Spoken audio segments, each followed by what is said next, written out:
Hello my all dear students, आज के इस ऑनलाइन वीडियो लेक्चर में आप लोगों का बहुत बहुत स्वागत है। आज के इस ऑनलाइन वीडियो लेक्चर में डियर स्टूडेंट्स हम आपको सिखाएंगे ग्रेविटेशनल फील्ड की वैल्यू कैलकुलेट करना ड्यू टू सॉलिड स्फीयर। ठीक है, ग्रेविटेशनल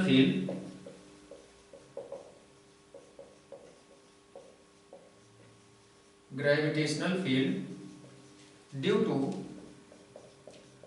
सॉलिड स्फीयर।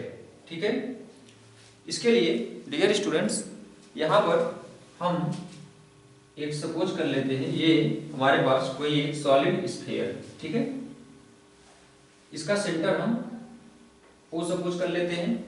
ठीक है, इसका रेडियस स्मॉल ए सपोज कर लेते हैं। इसके सेंटर से r मीटर की डिस्टेंस पर कोई पॉइंट P ले लेते हैं, जिस पर हमको ग्रेविटेशनल फील्ड की वैल्यू कैलकुलेट करनी है। ठीक है, अब डियर स्टूडेंट्स इस पॉइंट P पर ग्रेविटेशनल फील्ड की value due to this whole solid sphere हमको कैलकुलेट करना है। तो इसके लिए हम क्या करेंगे, इसके लिए सबसे पहले हम इस सॉलिड स्फीयर को कई छोटे छोटे एलिमेंट्स में डिवाइड कर लेंगे। ठीक है, इसका एलिमेंट डियर स्टूडेंट्स आपको मिलेगा एक थिन स्फेरिकल सेल। ठीक है, कुछ इस टाइप से एक थिन स्फेरिकल सेल मिलेगा। ठीक है, अब डियर स्टूडेंट्स इस थिन स्फेरिकल सेल का मास अगर हम dm सपोज कर लेते हैं, ठीक है, तो डियर स्टूडेंट्स जितने भी थिन स्फेरिकल सेल हम ड्रा करेंगे सबका मास dm होगा।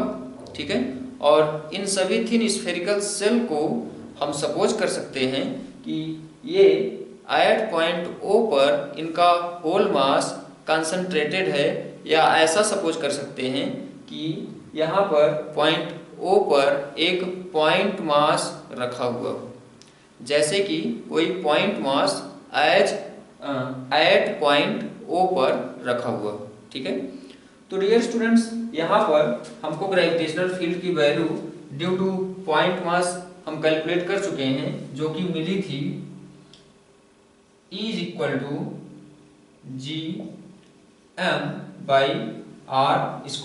ठीक है, ड्यू टू पॉइंट मास आपको ग्रेविटेशनल फील्ड की वैल्यू ये मिल चुकी। ठीक है, डियर स्टूडेंट्स ग्रेविटेशनल फील्ड आपको यूट्यूब में सर्च बॉक्स में टाइप करना है gravitational field by MBR physician. आपको ग्रेविटेशनल फील्ड की वैल्यू कैलकुलेट करना, ये वीडियो हम अपलोड कर चुके हैं, तो ग्रेविटेशनल फील्ड की वैल्यू कैलकुलेट करना आप सीख जाओगे। ठीक है, तो डियर स्टूडेंट्स यहाँ पर देखेंगे तो इस dm मास के लिए, इस एलिमेंट के लिए dE स्मॉल ग्रेविटेशनल फील्ड होगी। ठीक है, और Gdm/r² हो जाएगा। ठीक है, अब डियर स्टूडेंट्स यहाँ पर क्या करोगे कि due to this whole sphere at point P पर ग्रेविटेशनल फील्ड की वैल्यू कैलकुलेट करने के लिए यहाँ से इसका इंटीग्रेशन ले लोगे, तो ये हो जाएगा integration of dE is equal to integration of G/r²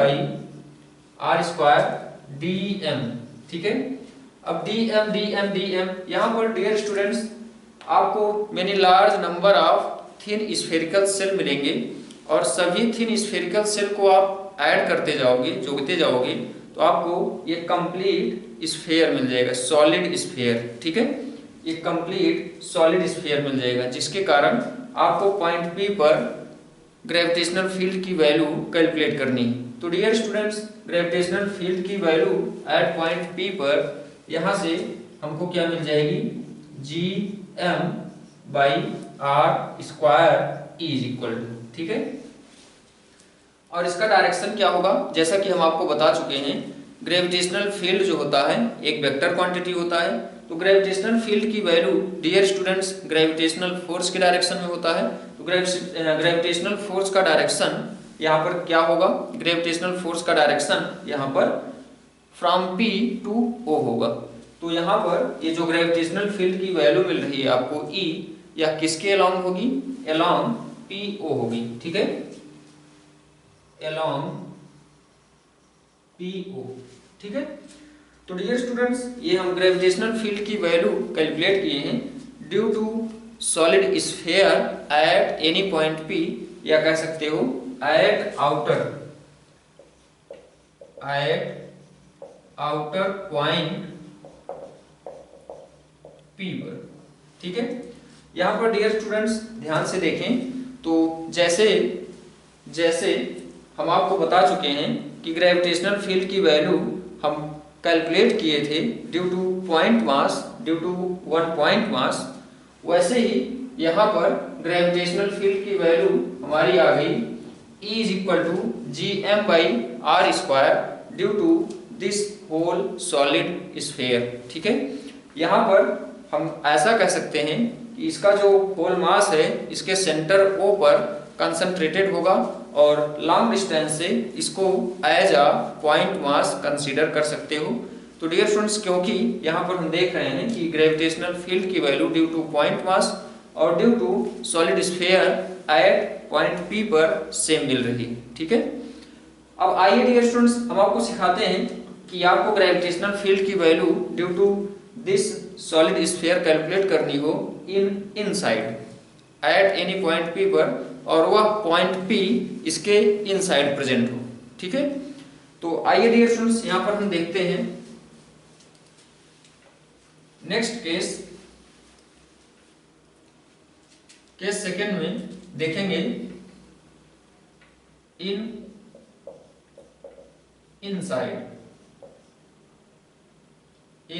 inside of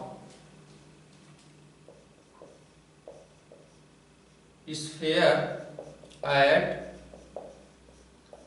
point P। ठीक है, इसके लिए डियर स्टूडेंट्स यहाँ पर हम फिगर थोड़ा सा आपको आगे मॉडिफाई करेंगे। ये हम सपोज कर लेते हैं हमारे पास ये सॉलिड स्फीयर है, ये हम सपोज कर लिए हमारे पास सॉलिड स्फीयर हो गया, इसका सेंटर हम O सपोज कर लिए। ठीक है, इसका रेडियस हम A सपोज कर लिए। ठीक है, अब डियर स्टूडेंट्स यहाँ से हम सपोज कर लेते हैं कि इस पॉइंट P पर, इसके इनसाइड इस पॉइंट P पर हमको ग्रेविटेशनल फील्ड की वैल्यू कैलकुलेट करनी है। ठीक है, ये डिस्टेंस हम R सपोज कर लेते हैं, सेंटर से R डिस्टेंस पर वह पॉइंट P है इसके इनसाइड जिस पर आपको ग्रेविटेशनल फील्ड की वैल्यू कैलकुलेट करनी है। डियर स्टूडेंट्स यहाँ से यहाँ तक की जो डिस्टेंस है वह A है, ये हम आपको बता चुके हैं, इसका रेडियस A माने हैं, तो इसके सेंटर O से इसके सरफेस तक की जो डिस्टेंस होगी वह इसका रेडियस होगी जो कि A होगी। ठीक है, और R डिस्टेंस यहाँ तक है। ठीक है, कहाँ से कहाँ तक? सेंटर से P तक। ठीक है, अब डियर स्टूडेंट्स हम क्या करेंगे, सबसे पहले यहाँ पर ध्यान से देखें, ये पॉइंट P जो इनसाइड इस सॉलिड स्फीयर के इनसाइड सपोज किए हो, जिस पर आपको ग्रेविटेशनल फील्ड की वैल्यू कैलकुलेट करनी है, यह पॉइंट P डियर स्टूडेंट्स अगर आप ये R जो है, यह जो R है, ये R is less then A होगा। ठीक है, यह R जो होगा, ये जो डिस्टेंस P मानी हो, अगर डियर स्टूडेंट्स यहाँ से यहाँ तक ये A है, ये यहाँ से यहाँ तक A है, ध्यान से समझेंगे, ये यहाँ से यहाँ तक A, ठीक है, और ये यहाँ से यहाँ तक R है। ठीक है, अगर डियर स्टूडेंट्स ये पॉइंट P, या कह सकते हो कि ये R इज लेस देन है A से, यहाँ पर ध्यान से समझेंगे, फिगर हम अगेन ड्रा करते हैं इसको और क्लियरली। ये हमारा सेंटर सपोज कर लेते हैं O है। ठीक है, यहाँ पर डियर स्टूडेंट्स सबसे पहले हम क्या करते हैं, ये सेंटर O है, यहाँ से ये एक एलिमेंट इसका हम कंसीडर कर लेते हैं। ये जो एलिमेंट होगा यह कैसा होगा, यह जो एलिमेंट होगा यह एक थिन स्फेरिकल सेल होगा, या कह सकते हो कि यह एक हॉलो स्फेयर होगा। यह जो एलिमेंट आप सपोज कर रहे हो यह एक हॉलो स्फेयर होगा, ठीक है। और डियर स्टूडेंट्स, ये पॉइंट P, आप यहां से ये पॉइंट P का O से डिस्टेंस R मान रहे हो, और यहां से यहां तक का जो डिस्टेंस होगा यह इसका रेडियस होगा, जो कि हम आपको बता चुके हैं वह A होगा। अब आई होप आपको यहाँ पर क्लियर हो रहा होगा पूरा का पूरा फिगर। अब डियर स्टूडेंट्स, मान लो आपको पॉइंट P पर ग्रेविटेशनल फील्ड की वैल्यू कैलकुलेट करनी है, तो इसके लिए सबसे पहले इस थिन स्फेरिकल सेल, ये जो थिन स्फेरिकल सेल मिला है, जो एलिमेंट यहाँ पर सपोज किए हो, ठीक है, इस थिन स्फेरिकल सेल का जो रेडियस होगा, अगर उसका रेडियस, डियर स्टूडेंट्स, अगर उसका रेडियस, ये जो थिन स्फेरिकल सेल है इसका कुछ रेडियस होगा, ठीक है, इसका कुछ रेडियस, एग्जांपल के लिए अगर हम x मान लें, ठीक है, अगर इसका रेडियस डियर स्टूडेंट्स r से लेस होगा, ध्यान से समझेंगे, मतलब अगर x जो कि रेडियस माने हो इस थिन स्फेरिकल सेल का, ठीक है, अगर इसका रेडियस r से लेस होगा तो ये पॉइंट P इस थिन हॉलो स्फेरिकल सेल के आउटसाइड यह पॉइंट P प्रेजेंट होगा, ठीक है। यहां पर देखें, ये आपका थिन स्फेरिकल सेल हो गया, इस थिन स्फेरिकल सेल के आउटसाइड यह पॉइंट P आपका प्रेजेंट है, ठीक है। अगर डियर स्टूडेंट्स यहां पर हम सपोज कर लें कि x is greater than r है, यहां पर ध्यान से समझेंगे, यहां पर आपको पहली केस में अगर सपोज कर लें हम, लेट लिखेंगे if we consider x is less than r, ठीक है। r क्या है, इसके सेंटर से वह पॉइंट जिस पॉइंट पर आपको ग्रेविटेशनल फील्ड की वैल्यू कैलकुलेट करनी है, ठीक है। अब अगर ये x जो है इस थिन स्फेरिकल सेल का रेडियस माने हो, तो x अगर r से लेस है तो यह पॉइंट P इस थिन स्फेरिकल सेल के आउटसाइड प्रेजेंट है, और अगर x is greater than r है, मतलब इस पॉइंट P के आगे होगा x, या कह सकते हो कि इसका रेडियस, थिन स्फेरिकल सेल का रेडियस r से ग्रेटर है, तो यह पॉइंट P जो ग्रेटर वाला रेडियस होगा, जो स्फेयर होगा, है ना, जब इसका रेडियस ग्रेटर होगा तो यह पॉइंट P उस ग्रेटर वाले स्फेयर के या थिन स्फेरिकल सेल के इनसाइड प्रेजेंट होगा, यह पॉइंट P, ठीक है। अगर इसका रेडियस जो x माने हो, x is greater than r हो जाएगा, मतलब x इसके आगे हो जाएगा, या कह सकते हो कि इन दिस केस आपका ये जो पॉइंट P है जिस पर ग्रेविटेशनल फील्ड की वैल्यू कैलकुलेट करनी है, वह अगले वाले थिन स्फेरिकल सेल के इनसाइड प्रेजेंट हो जाएगा, और इनसाइड थिन स्फेरिकल सेल के इनसाइड ग्रेविटेशनल फील्ड की वैल्यू 0 होती है, ठीक है। तो इस केस में if we consider x is less than r, then point P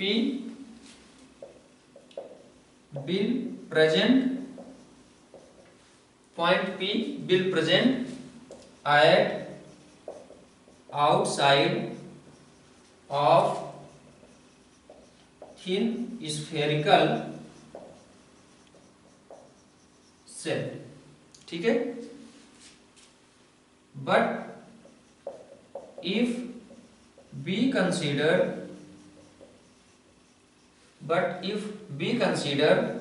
x is greater than r, then point P will present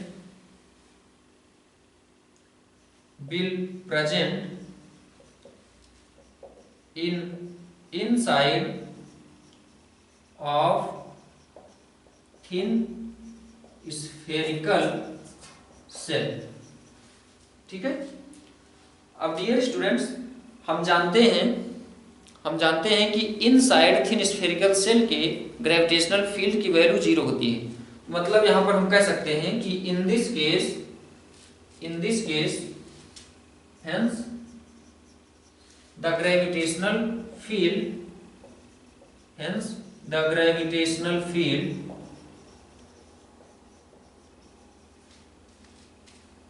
will be 0। ठीक है। एक्चुअली में डियर स्टूडेंट्स, यहाँ पर हम जो ग्रेविटेशनल फील्ड की वैल्यू हमको मिलेगी, जो हम कैलकुलेट करेंगे, वह होगी only for this spherical shell जिसका रेडियस x माने हो, वह लेस देन r होना चाहिए। ठीक है। x is less than r की कंडीशन में ही आपको इस पॉइंट P पर ग्रेविटेशनल फील्ड की वैल्यू मिलेगी। ठीक है। तो डियर स्टूडेंट्स, यहां पर हम आगे नोट करेंगे, इसको आप नोट कर सकते हैं। आगे हम देखेंगे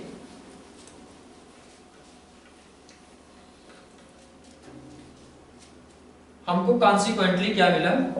कॉन्सिक्वेंटली या finally the net gravitational field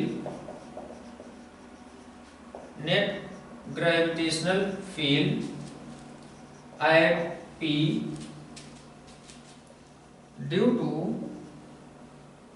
net gravitational field at P due to only spherical cell only due to only spherical cells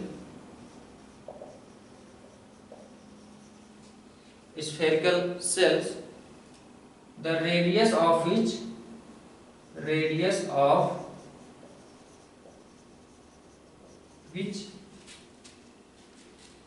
is less than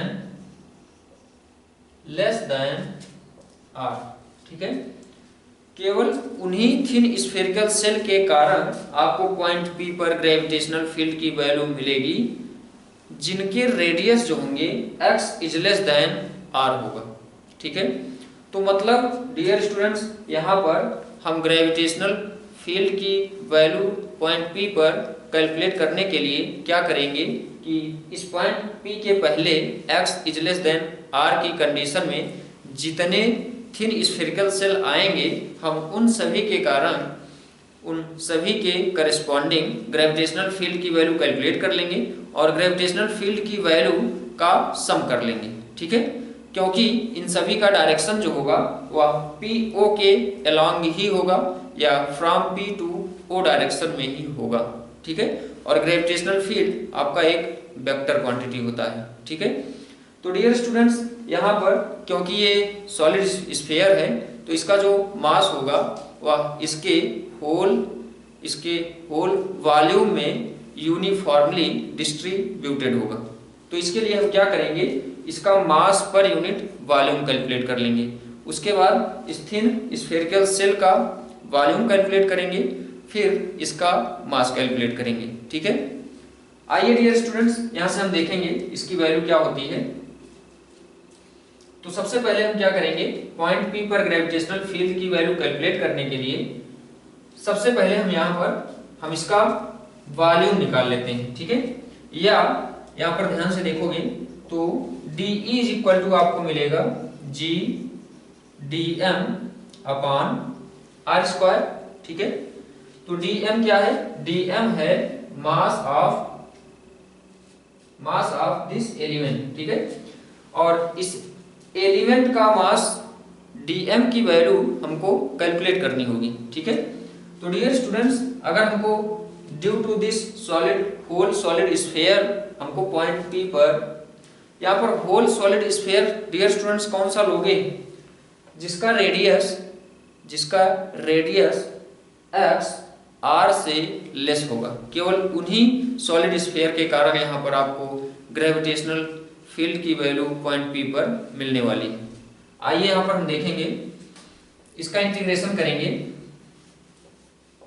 integration करोगे तो आपको E इज इक्वल टू मिलेगा G/r² dm।